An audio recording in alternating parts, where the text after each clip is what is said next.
अगर आप कहते कि नहीं नहीं नहीं महाराज आप झूठ बोल रहे हैं, संसार हमारा अपना है, तो सुनो ये कथा। एक गुरु का एक चेला था, रहा होगा, उसका नाम आशीष दास। एक बाबा आशीष दास, गुरुजी उसको योग सिखाया करते थे। योग की कला में वो निपुण हो गया था।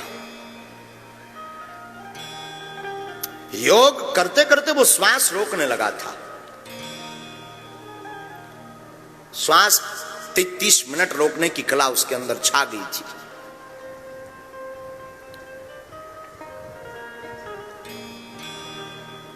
एक दिन 4-5 दिन गुरुजी के पास नहीं आया तो गुरुजी ने पूछा क्या हुआ? गुरुजी ब्याह हो गया। तो गुरुजी हंस गए, बोले अब तो तुम गए काम से। क्यों? ब्याह हो गया मतलब अब तुम किसी काम के नहीं बचे। हाँ, गए काम से।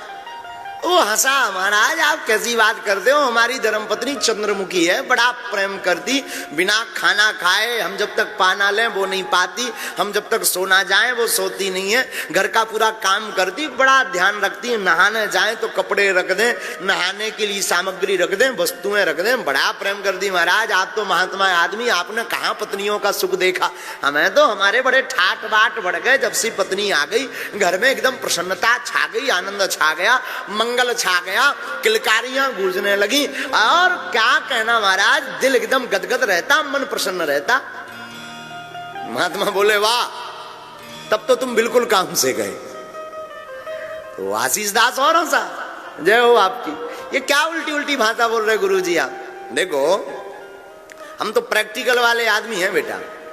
गुरुजी ने कहा तुम्हें लगता है कि तुम्हारी पत्नी इतना प्रेम करती है, तुम्हें लगता है तुम्हारा परिवार इतना प्रेम करता है, एक उपाय है। क्या? बताऊंगा, कान में करो, इधर कान में एक पूरा मंत्र फूंक दिया। अगर तुम्हें लगता कि तुम्हारा परिवार तुमसे बहुत प्रेम करता तो ये प्रयोग करके देख लो, समझ में आ जाएगा। वो गया घर, जो गुरुजी ने कहा था, तो जाते ही धर्मपत्नी भाग्यवान, हाँ जी स्वामी जी, हे नाथ प्राणनाथ आप आ गए। वही मीठी मीठी बात है, मीठा जहर कह दो तो अतिशयोक्ति नहीं, स्वीट पॉइजन। हे प्राणनाथ स्वामीनाथ, भाग्यवान आज हमारा खीर खाने का बड़ा मन है।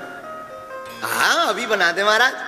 तुरंत दूध बूध ला करके, काजू किशमिश ला करके उसकी धर्मपत्नी, जिसका नाम था लक्ष्मी, वो बढ़िया सा मीठा मीठा सा बढ़िया खीर बनाने लगी। प्रसाद तस्मई चढ़ गई, आनंद के साथ तस्मई चढ़ने के बाद में वो कहती महाराज आप कहो तो चरण दबा दूं।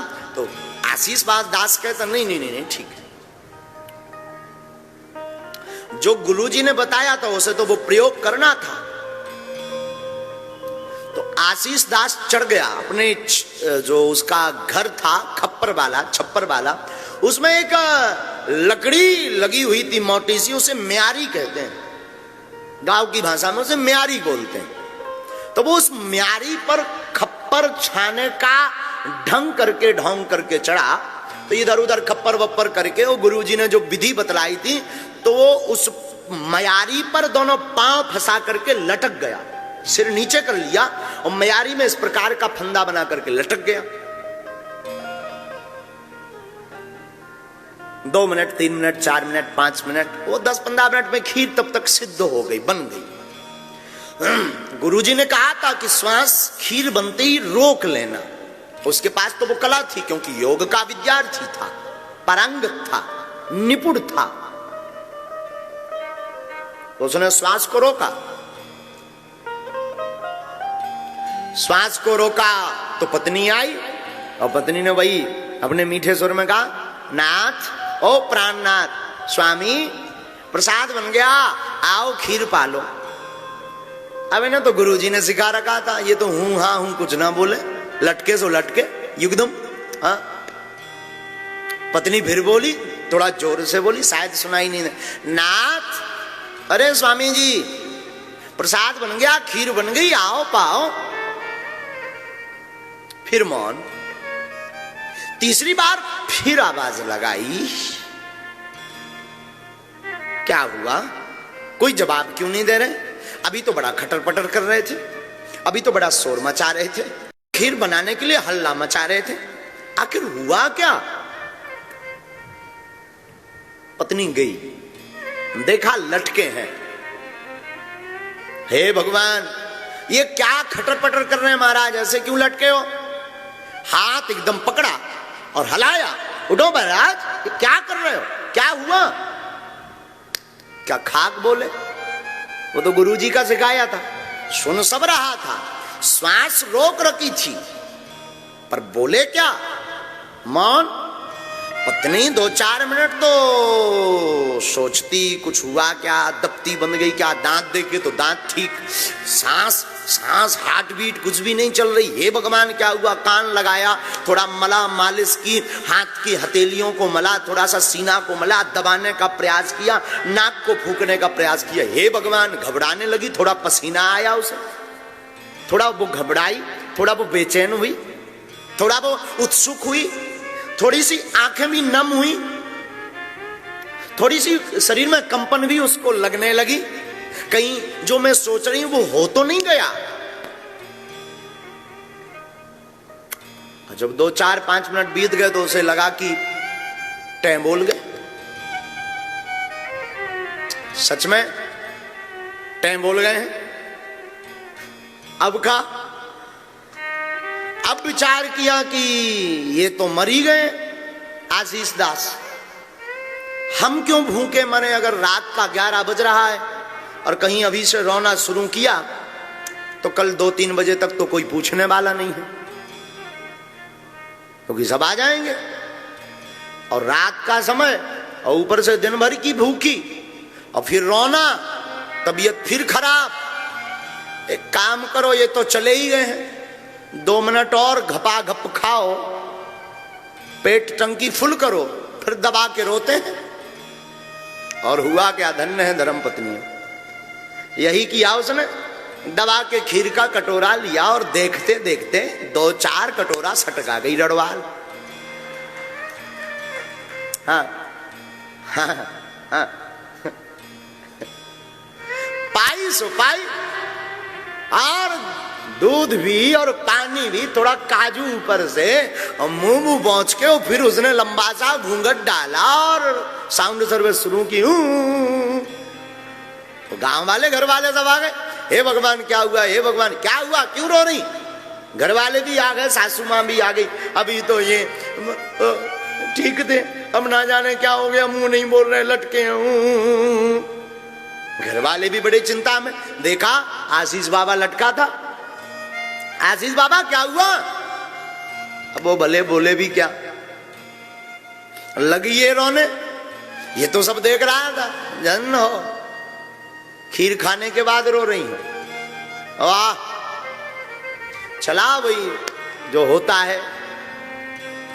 लोग आए, सुबह हुई, स्मशान बनने लगा, किसी के आंसू बंद नहीं हो रहे, सब रोए जा रहे। सुबह प्रातः का, बड़े गौर से सुनना ये कथा, ये हमारी आपकी सबकी कथा है।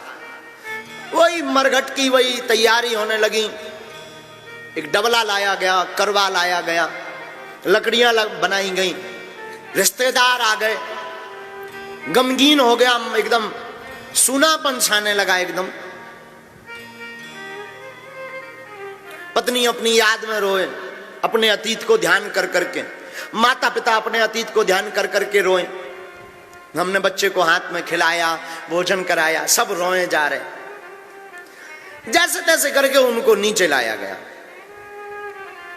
अब ले जाने की बारी आई तो महात्मा, वो जो आशीष के गुरु थे, वो आए।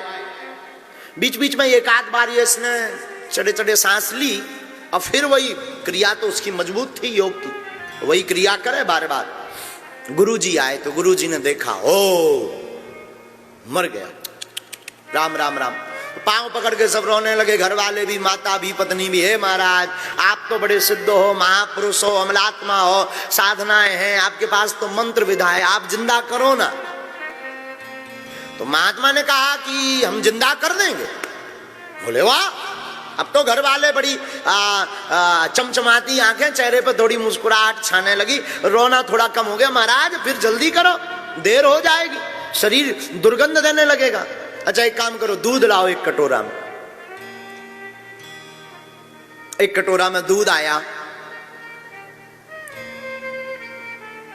कटोरा का दूध लिया और महात्मा ने वो आशीष दास के ऊपर से 7 बार यूं यूं यूं यूं घुमाया और कहा कि ये तो जिंदा हो जाएगा, पर ये जो दूध पिएगा वो मर जाएगा। अब लो एक और नई आफत, अब दूध किसको पिलाया जाए? तो सबसे पहले पिता को कहा, तुम्हारा तो बुढ़ापा है,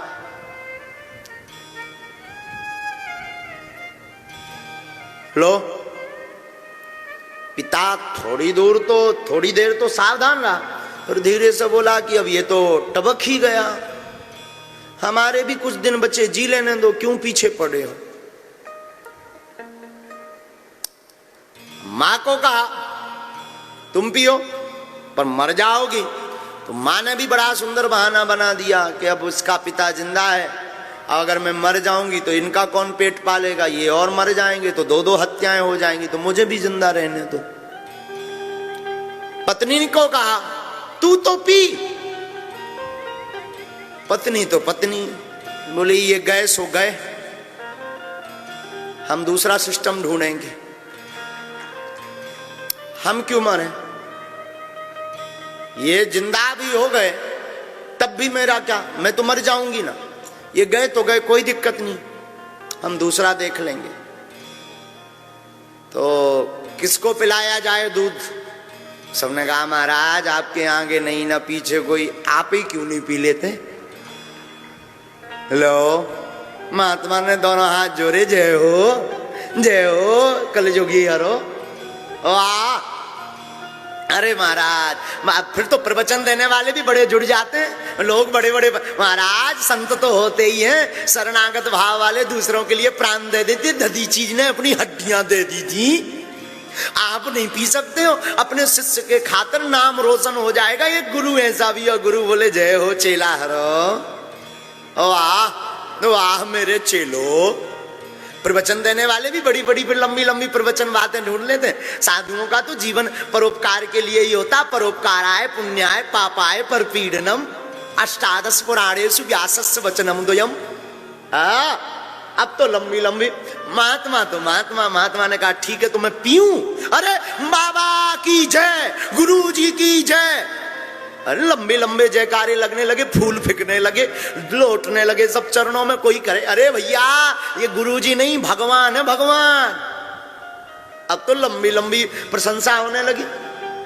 महात्मा ने वो कटोरा लिया, पिया, सिर पर हाथ फेरा, बेटा उठो, हो गई लीला। और आशीष कौन मरा था? आशीष तो नाटक कर रहा था जगत को जानने के लिए, और वो उठा और गुरु के चरणों में गिर पड़ा।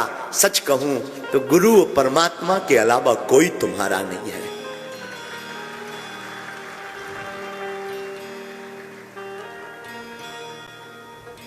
और फिर क्या, चल पड़ा आशीष सबको छोड़ छाड़ के। फिर तो बड़े बड़े तमाशे होने लगे, बड़े बड़े लोग बातें करने लगे। लेकिन देखो साहब, मौत तो मौत है, मृत्यु एक ऐसा अटल सत्य है, और सच ये है जिसे तुम अपना कहते हो अपना नहीं है। जगत जिसको तुम अपना मानते वो अपना है ही नहीं। ये संसार किसी का नहीं है, मृत्यु अटल सत्य का नाम है। मृत्यु सबकी आती है,